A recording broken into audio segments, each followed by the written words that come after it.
software engineer at AngelList. So for those of you who might not be aware what AngelList does, we build finance software for VCs and fund managers. Now, when you look at how startups get funded, there's a lot of capital in the world, and there's a lot of startups that need that capital. But historically, that flow of capital has been controlled by a very small group of people, fund managers, aka GPs. And that funnel has been really narrow because running and launching a venture fund is traditionally very expensive and complex. What AngelList does is broaden that funnel. By making it simple to launch and run a fund, more founders get funded and more people get to participate in the venture economy. To date, we've invested more than $15.4 billion into more than 28,000 startups on our platform. And all of that runs on the same core foundation, one Rails monolith that powers everything from capital flows to accounting. And today I'm going to be demoing a very tiny slice of that monolith. So we're super excited to be sponsoring the SF Ruby conference this year because we've been a Rails shop from day one. And as the Rails and Ruby community has evolved over the years, so have we. One thing I really pride our engineering culture on is our ability to adopt new tools as they pop up into the ecosystem. Anytime we have an opportunity to provide leverage to our engineers, we take advantage. And recently, we've been able to provide some of that leverage back to the community by open sourcing some of the libraries that we've built in-house. For example, a few weeks ago, we open sourced Saxel, which is a library we built to do Excel generation. And I bring that example up because one of the most interesting product offerings that I think we have from an engineering perspective is our financial reporting. Specifically, we deliver quarterly financial statements to fund managers, which come in the form of Excel workbooks. These workbooks, they provide insight into how a fund's investments are doing, and that ultimately informs how a fund manager makes strategic decision-making when it comes to future investments. When I first started working at AngelList in 2023, one thing I really enjoyed was getting to work with the subject matter experts in this area. Specifically, our in-house fund accountants, they really impressed me with their ability to distill a lot of complex business logic into Excel workbooks while still maintaining like a very beautiful presentation for our customers. And like our workbooks are like insanely complex in the terms that like there's very granular layers of like cash flows all the way up to high level performance metrics, and that all flows through multiple sheets. You can see in that diagram, it looks more like a printed circuit board than an actual data flow diagram.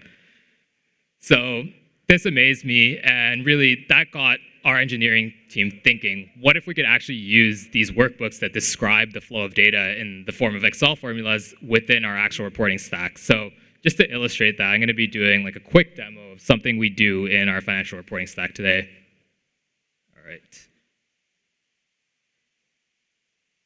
Okay, so this is like an internal tool that we have for generating financial statements.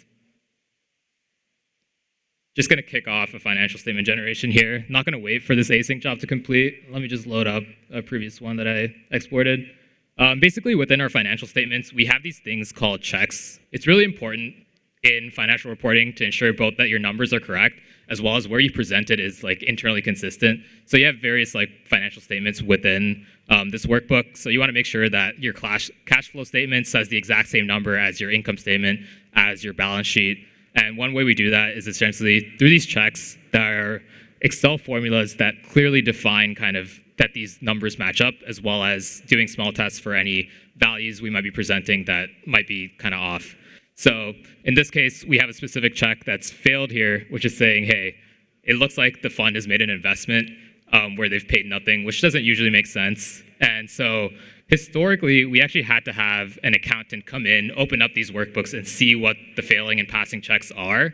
But we thought, what if we could lift that out of these workbooks and into our actual financial reporting kind of workflows? And so it's pretty simple what we've done here. Basically, oh, that's the wrong page. Basically, we've lifted out the checks from the workbook and into our data stores, and we kind of store all of the passing and failing checks for each of these workbooks. Now, you might be thinking, that's pretty simple. Like, what's the complexity there? And well, at first glance, it is a very simple workflow. You can just describe it in like 4 steps like this. But there's actually a lot happening in each of these arrows. So the first thing is you have a ton of data that lives in a general ledger. That's accounting data that you kind of have to slice and dice to bring into a format that you can actually put into a workbook. And one thing we've recently developed at AngelList is this ability to describe an Excel workbook as a directed graph so that engineers, they can just take this data from our data stores and build out a directed graph of what the data flow should be and have our in-house library called Zaxel, there's a link there, that will actually compile that directed graph down into an Excel workbook without engineers ever having to worry about how do you position this Excel cell exactly in this position, or have I formatted this formula exactly correctly? It deals with a lot of those gnarly issues for engineers. And the other thing that happens is once you produce this workbook, since all of these checks are driven by Excel formulas, you actually need to execute the workbook. So we just push it off into an Excel cloud environment. And we've built like a simple CRUD API wrapped around some Microsoft services to actually pull out values. In this case, it's very simple. You're just reading arrange 2 columns to pull out those check values. So again, you might be thinking, so what? You have these check values. What do you actually do with them? And I think the real power comes when you combine it with some other workflows. In this case, we actually have a separate workflow which parses out any fund investment documents that come in with the funds that invest in startups. Because they use the AngelList platform, we actually collect all of the information about the investments they make. And those documents, they contain a treasure trove of information that you can pull out. And the way we do this is we have a state-of-the-art document parser that uses whatever like the latest LLM model is to pull out values. And we have an ability to kind of identify the discrepancies between what we've pulled off the workbooks and what we've pulled off the documents. And by having this directed graph that we've compiled down into the workbook, we're actually able to kind of source through the graph, traverse it, and figure out what exact value might have caused that given discrepancy. And so the point I want to make here is like we've applied like a pretty creative solution here to build out integration testing across our financial reporting. We've combined, decades-old technology in Excel with some more state-of-the-art technology with document parsing, and use that to kind of build out this workflow that allows you to identify issues quickly. We generate these statements nightly for thousands of funds and are quickly able to resolve issues and have very efficient reporting operations with only a few accountants and few engineers.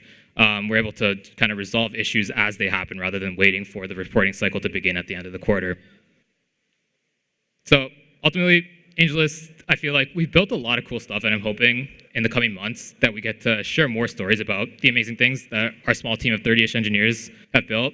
I really like how creative we are with our problem solvings, and kind of the problems we face at the intersection of tech and finance are super interesting. And if you're interested in problems like this, you can feel free to check out our blog, or if you want to kind of learn more about what it's like to be as a part of like a team of builders. We have a lot of ex-founders on our team, and you can reach out to any of us, including myself. And we're always looking for talented teammates, and are actively growing out our team. So thanks to the SF Ruby community here for hosting us, and I'm really excited for like everything that's coming up in the conference tomorrow as well. All right, thanks everyone.